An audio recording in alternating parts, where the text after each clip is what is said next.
Shalom, puji Tuhan saudaraku, kita boleh menikmati hari yang baru ini semua karena kasih dan kemurahan Tuhan. Karena itu marilah saat ini kita menghadap hadirat Tuhan, kita beribadah kepada Tuhan. Dan kita mengawali persekutuan ini dengan pujian PKJ nomor 146, Bawa Persembahanmu.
Saudaraku, sebelum kita membaca dan merenungkan firman Tuhan, mari kita berdoa.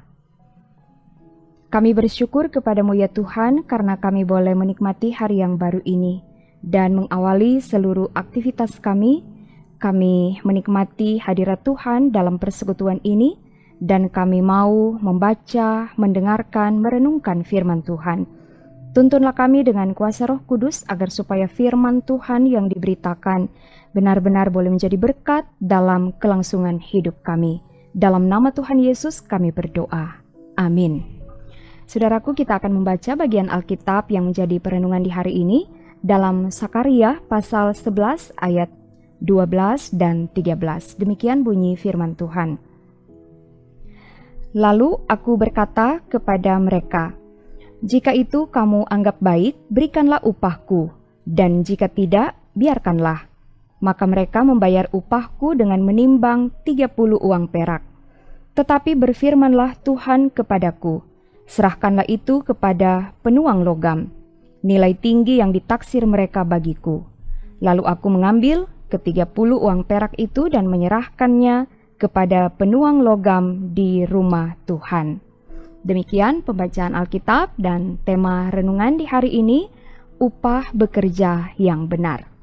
Saudaraku yang dikasihi dan diberkati Tuhan, dalam Kamus Besar Bahasa Indonesia, upah memiliki beberapa pengertian, antara lain uang dan sebagainya yang dibayarkan sebagai pembalas jasa atau sebagai pembayar tenaga yang sudah dikeluarkan untuk mengerjakan sesuatu. Bisa juga berarti gaji atau imbalan.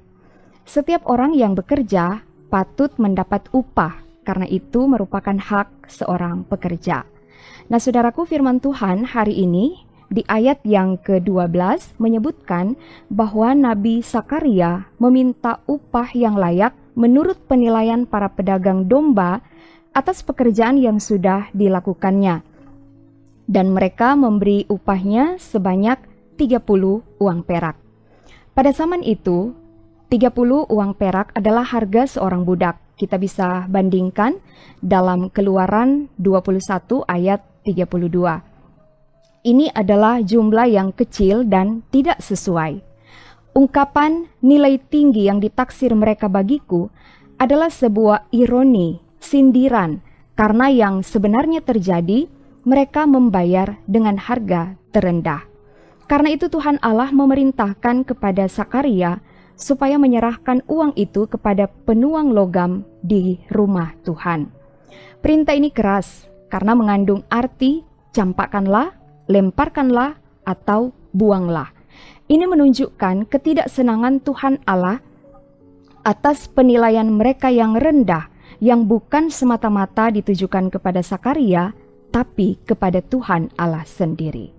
Saudaraku yang dikasihi Tuhan, 30 keping perak mengingatkan kita tentang pengkhianatan Yudas Iskariot, di mana para pemimpin agama Yahudi pada waktu itu memandang rendah Yesus Sang Mesias dengan harga tersebut.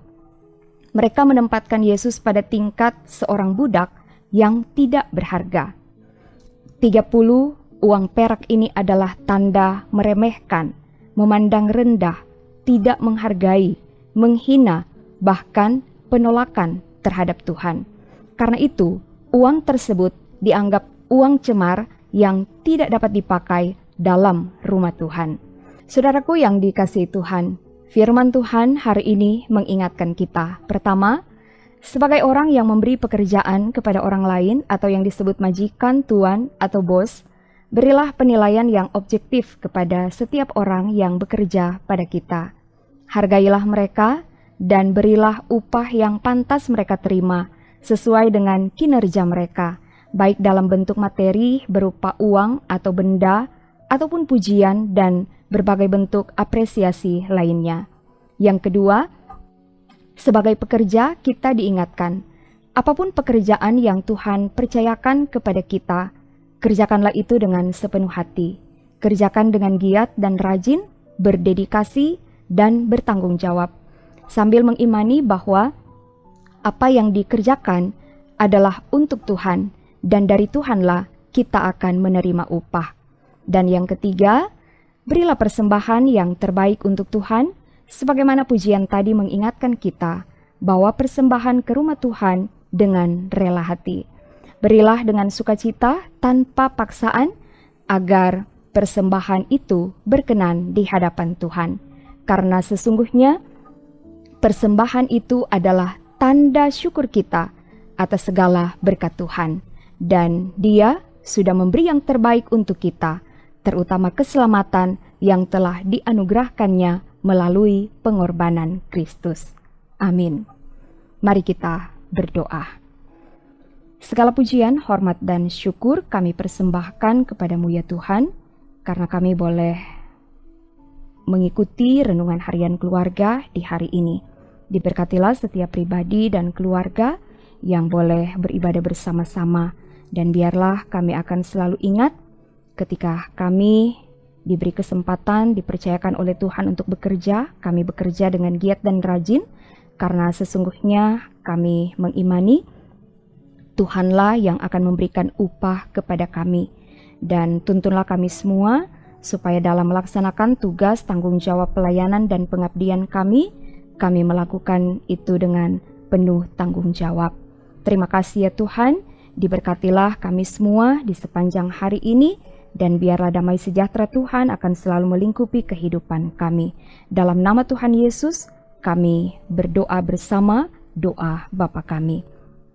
Bapa kami yang di sorga, dikuduskanlah namamu, datanglah kerajaan-Mu, jadilah kehendak-Mu di bumi seperti di sorga.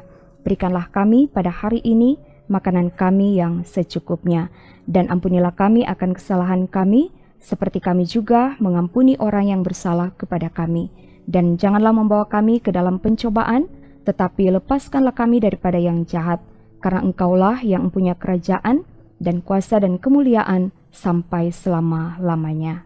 Amin. Saudaraku, demikianlah renungan harian keluarga di hari ini. Selamat bekerja, Tuhan Yesus akan selalu memberkati. Shalom.